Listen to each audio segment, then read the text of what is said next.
আমার কপালটা কি ভালো, কার মুখ দেখে যে ঘুম থেকে উঠেছে আমার বর চা বানাচ্ছে। হ্যালো মাই ভিউয়ার্স, তো তোমাদের সবাইকে ওয়েলকাম জানিয়ে আমি আমার নতুন আরও একটা ব্লগ স্টার্ট করছি।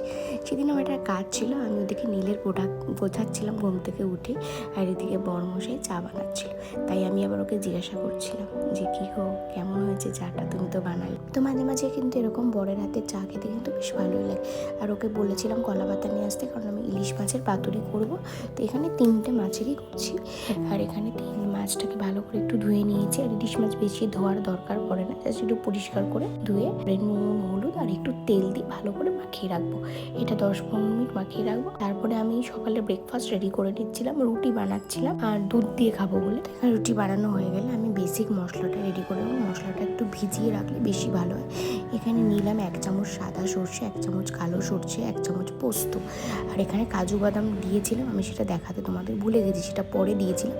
তো সেটা তোমরা অ্যাড করে নেবো। আমি 3টে মাছের জন্য 2খানা কাজু বাদাম দিয়েছিলাম। এখানে কলা পাতাগুলোকে কেটে ভালো করে ধুয়ে নিলাম। আর দেখো, একটা কিছু ঘটবে না, সেটা কি হয়, আর এই যে গ্যাস লাইটারটা গেল খারাপ হয়ে, মানে এটা আর ধরছে না। তারপর আবার শাশুড়ি মার কাছ থেকে নিচের থেকে নিয়ে আসলাম, নাহলে মনে আজকে আমার রান্নাটাই হতো না। কারণ আমি না ওই লাইটার বা গ্যাস দেশলাই দিয়ে ধরাতে পারি না।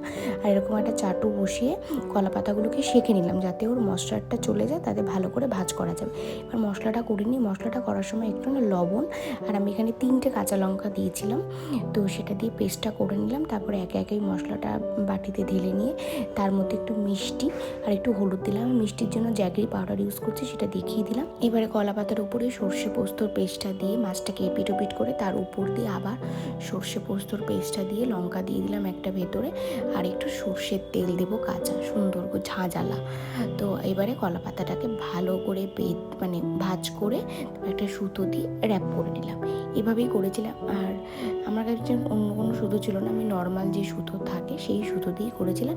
এভাবে 3টেকে র্যাপ করে নিলাম। আর এদিকে দেখো বাইরে হচ্ছিল বৃষ্টি, আর আমি এদিকে ভাতটা করে নিয়েছিলাম। সব শেষে পাতুরিটাকে করবো, কারণ পাতুরিটা গরম গরম খেতেই বেশি ভালো লাগে। আমি ফার্স্ট টাইম পাতুরি করলাম। পাতুরি করা যে এত সহজ ব্যাপার আমি সত্যিই জানতাম না।